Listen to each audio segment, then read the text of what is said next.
আমাকে একবার এক ভদ্রলোক এসে প্রশ্ন করতেছে, হুজুর একটি প্রশ্ন। কি প্রশ্ন? প্রশ্ন করার আগেই কৃতিত্ব প্রকাশ করতেছে। তো প্রশ্নটি আমি মুফতি আব্দুর রহমান সাহেবকেও করেছিলাম, তিনিও জবাব দিতে পারেননি। আরে বাপরে বাপ, কি কঠিন প্রশ্ন চিন্তা করুন। মুফতি আব্দুর রহমান সাহেবও জবাব দিতে পারেননি।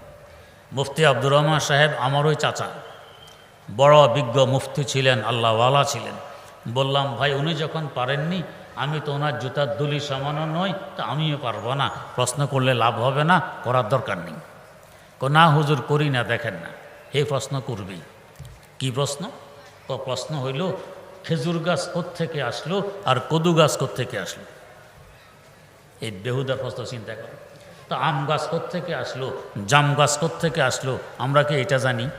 এইটাও তো জানি না, এর খেজুর গাছ আর কদু গাছ নিয়ে ফেরিছেন। বললাম, ভাই আমার চাচা পারেননি জবাব দিতে, আমিও পারলাম না।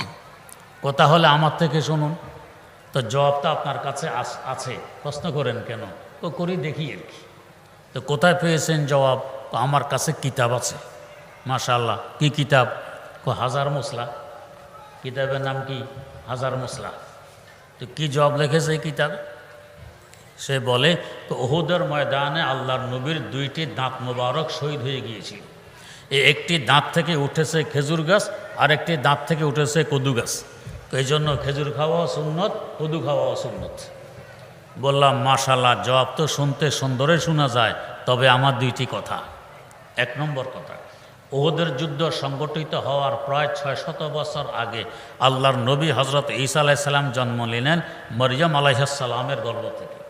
হজরত মরিয়মের ক্ষুধা, খাবারের ব্যবস্থা নেই, আল্লাহ পাক ওহী নাজিল করলেন, ওয়াহুজ্জি ইলাইকা বিজিজইন নাখলাতি তুসাকিত আলাইকা রুতাবান জানিয়া।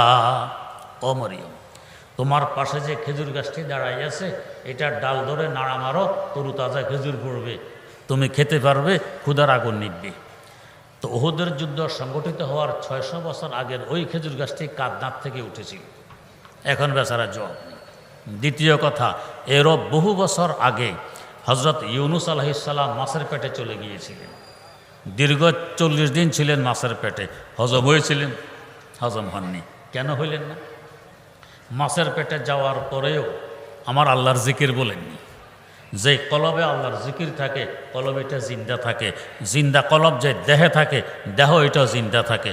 জিন্দা দেহ কোনোদিন হজম হইতে পারে না। 40 দিন পর মাছ তাকে সাগরের কূলে ছেড়ে দেয়।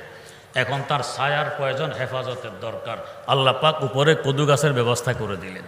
কদু গাছের পাতা হয় বড় বড়, ছায়া বেশি। কদু গাছে মাছি বসে না, হেফাজত হয় বেশি। তো ওই কদু গাছটি কাপ দাঁত থেকে উঠেছিল। এখন বেচারার কাছে জবাব নেই। এগুলো হাজার মশলার জবাব।